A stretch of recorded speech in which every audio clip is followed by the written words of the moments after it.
We're here today with Dr. Monica Jackson, who's the Research Associate at the Department of Archaeology at the University of Sydney. You're at the V&A in July of this year. What are you going to talk about at the V&A? It's based on the V&A's collection of Castellani jewellery. Now, the Castellani were a Roman family who recreated the styles of the ancient Etruscans, the Greeks, the Egyptians and the Romans, and also medieval and Renaissance jewellery in the 19th century. And they were, their shop in the Via Poli in Rome was a must-do thing for anyone on the Grand Tour. They stopped off, and really jewellery in those days was equivalent to a postcard. They would collect a piece of jewellery from the Castellani shop and they'd take it home, and that was a souvenir of their travels. As we are in Italy, in southern Italy, at Tarantino, explain to us about the Tomb of Gold, if you would. Oh, the Tomb of Gold. It's in Apulia, or Apulia, depending on how one pronounces it. But it was a fabulous tomb that was intact when it was discovered, one of the rare ones, because so often, as it happens in southern Italy, they find pots of gold, and there are many apocryphal stories about this, and it's melted down, it's never sees the light of day. But the Tomb of Gold belonged to a young girl, and who was obviously a princess, I think, because they found the remains of a cloth there, linen cloth that had gold thread through it. Not only that, the most fabulous diadem, full of wonderful floral elements and palmettes, leaves, beautiful grappolo, as they called, earrings, and a scepter, which of course indicated her royal rank. And another interesting thing is that the diadem, this wonderful diadem with the floral elements, was strongly influenced by the styles that came out of the Macedonian royal courts. The goldsmiths there created wonderful trellis designs and floral designs that were dispersed right through the Hellenistic world. The Greco-Macedonians were great artisans. Who did they work for, and how did they get their training? They worked for, well, first of all, Philip II, who became, he consolidated the whole of the Greek world by defeating Athens and Thebes in about 339 BC. And then he was able to attract the very best philosophers, the writers, the goldsmiths, all the artisans to his court. And then that was carried on in Pella when the capital was moved to Pella. And of course they had access to gold from the mines of Mount Pangaeon, and that was really why he captured Thrace. That was the tribes in Thrace to the north of Macedonia, to get access to the gold. And then when Alexander conquered the east, they had the treasury, the gold from the Persian treasury. You touched on Alexander the Great. What was his influence in crunching civilizations together as he did, and what was the role of the artisans pre-Alexander and post-Alexander?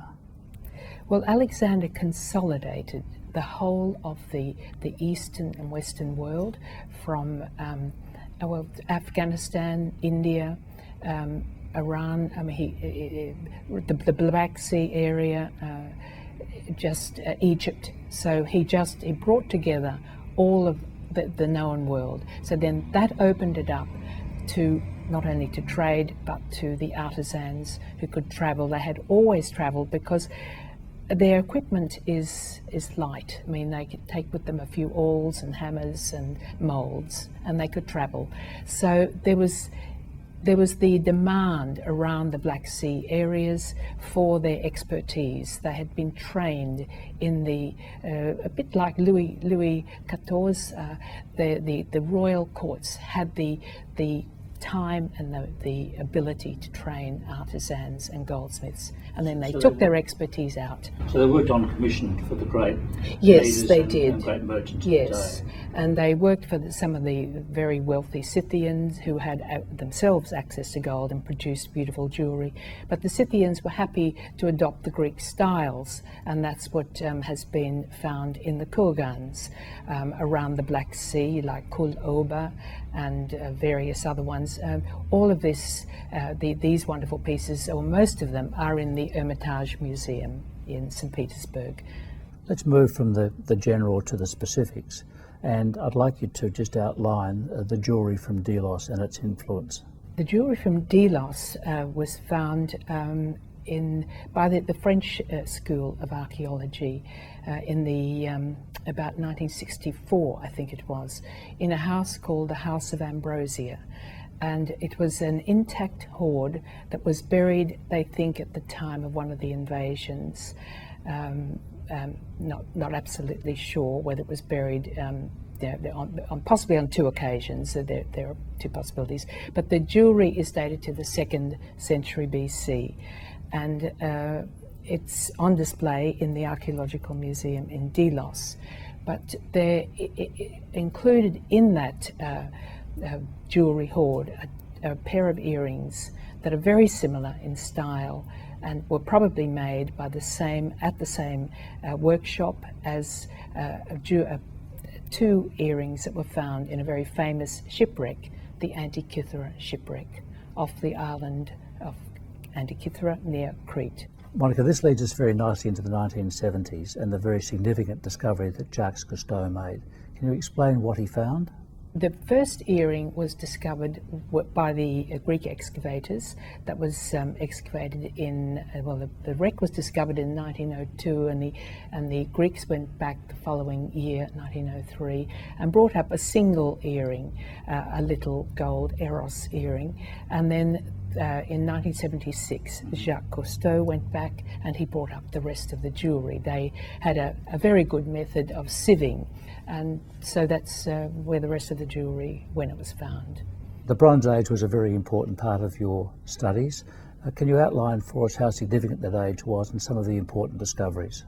The late Bronze Age jewellery, that's the earliest, to put it chronologically, there was wonderful Bronze Age jewellery found in another famous wreck, the Ulu Burun wreck, which is in the Maritime Museum at Bodrum, and that's dated to around 1400 BC. The jewellery from that wreck came mostly from Egypt, and it's on display in the museum, and that's late Bronze Age, about 1400. And then about a generation later was the famous Helen of Troy jewellery that was excavated by Schliemann. That's dated to around about 1300, 1200 BC. So it's slightly later in date. He thought that the jewellery was early Bronze Age and had belonged to Helen of Troy, but in fact he had those dates wrong. But the jewellery is nonetheless fabulous. And it's mostly now in the Pushkin Museum. There are a few pieces in Istanbul and replicas now in the Altes Museum in Berlin. How difficult is it to validate time and date and people who commission the jewellery and the artisans who are involved in it? Is there much contention in the academic world about time and date? Yes, there is, and this really leads back to the Castellani family, who replicated a lot of it, and their techniques. They replicated quite a few pieces of the Pontic jewellery, as it's called, some of the pieces that are now in the Hermitage, and they could replicate them so well that it is believed, Jack Ogden, who is a technical expert, believes that in some of the museums in the world they are incorrectly labelled as originals because they could replicate the filigree work, and they could never quite do the granulation the way the Etruscans did. But without provenance, it is difficult sometimes to be sure that a piece is ancient, because the forges are extremely good today. And it did begin with the Castellani, but they were fine. We know about them, and they signed all their pieces. Monica, thank you. Very important for us to understand more of this, and it's a fascinating topic. Good luck in London in July at the V&A. I'm sure it'll be fascinating.